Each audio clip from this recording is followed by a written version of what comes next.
Hello and welcome back to Cozy English. Have you ever worked really hard for something, maybe a promotion, a new home, or reaching a personal goal, and when you finally got it, it felt empty, you expected to feel overjoyed, ecstatic, but instead, you just felt a bit hollow? If that sounds familiar, you're not alone. Today, we're going to talk about that strange feeling, achieving success that doesn't actually feel like success. Let's get comfortable and explore why this happens and what we can do about it. First, let's define what we mean by success. Society often hands us a very specific picture of it, right? A high-paying job, a big house, a perfect family. We see it in movies, on social media, and we hear about it from family and friends. So we start chasing these external markers of achievement. We think, if I just get that job title, I'll be happy. Or once I can afford that car, I'll feel like I've made it. The problem is we often adopt these goals without ever stopping to ask ourselves, is this what I truly want? When our goals are not aligned with our own personal values and passions, reaching them can feel like we're just taking a box on someone else's checklist. It's like climbing a very tall ladder only to realize it was leaning against the wrong wall. The view from the top isn't what you hoped for because it wasn't your wall to begin with. Another big reason for this emotional letdown is something psychologists call the arrival fallacy. This is the mistaken belief that once we reach a certain destination or achieve a particular goal, we will find lasting happiness. We put so much focus on the finish line that we forget about the journey itself. Think about it. You spend months, maybe even years, working towards something. The late nights, the sacrifices, the constant effort, all of this builds up a huge amount of anticipation. Your brain imagines this incredible explosion of joy waiting for you at the end. But happiness doesn't work like that. It's not a permanent state you arrive at. When you finally achieve the goal, the reality can't possibly live up to the fantasy you've constructed in your mind.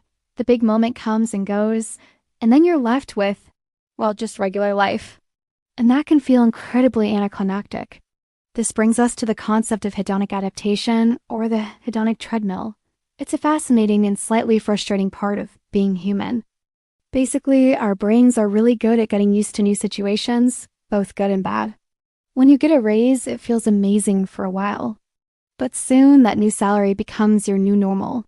The initial excitement fades, and you're back to your baseline level of happiness. You start looking for the next thing to make you happy. It's like being on a treadmill.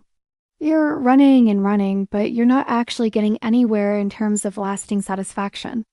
You achieve one goal, get a temporary boost, then adapt, and start chasing the next one. This cycle can be exhausting and can leave you feeling like you're constantly striving but never truly arriving. So, we've identified a few culprits: chasing the wrong goals, the arrival fallacy, and the hedonic treadmill. It all sounds a bit discouraging, doesn't it? But don't worry, it's not all doom and gloom. Understanding these patterns is the first step toward finding a more fulfilling kind of success. The key is to shift our focus. Instead of concentrating solely on the outcome, we need to learn to love the process. When you find joy in the daily act of working towards something you care about, the final achievement becomes a bonus, not the entire point. It's about enjoying the climb, not just waiting for the view from the summit. This means choosing goals that are intrinsically motivating goals that you pursue because the activity itself is rewarding to you, not just for the external prize at the end. Maybe you love the creativity of your job, the problem solving, or the people you work with. Focusing on those aspects can bring daily satisfaction that a distant goal never will. A practical way to do this is to redefine what success means to you, personally. Take some time for self-reflection. Grab a journal and ask yourself some deep questions. What truly makes you feel alive? What activities make you lose track of time? If money and other people's opinions were not a factor, what would you spend your days doing? Your answers to these questions are clues to your authentic goals. Your version of success might not look like a magazine cover. It could be mastering a new skill, building strong relationships, contributing to a cause you believe in, or having the freedom to travel. When your definition of success is internal and personal, achieving it feels genuine and deeply satisfying. It resonates with who you are at your core. Another powerful strategy is to practice gratitude. This might sound simple, but it's incredibly effective at combating the hedonic treadmill. By consciously taking time each day to appreciate what you already have, the small wins, the supportive people in your life, the progress you've made, you train your brain to focus on abundance rather than scarcity. Instead of always looking ahead to what's next, you learn to find joy in the present moment. This doesn't mean you stop having goals. It just means you're not pinning all your hopes for happiness on them. You're building a foundation of contentment that's independent of your achievements.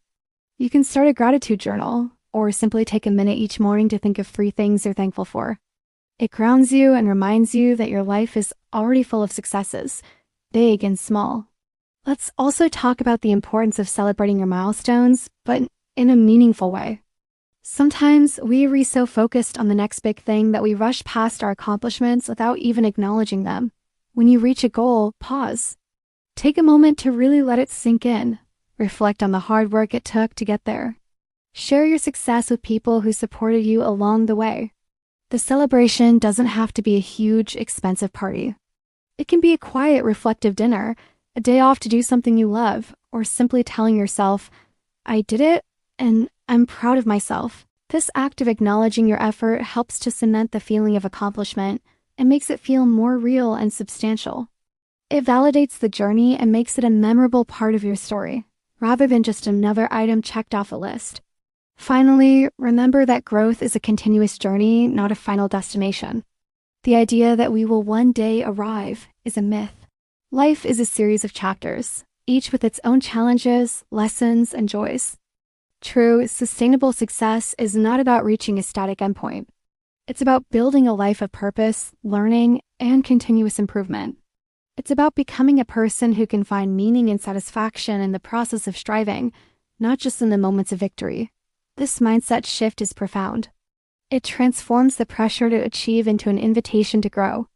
Success becomes less about what you have and more about who you are becoming.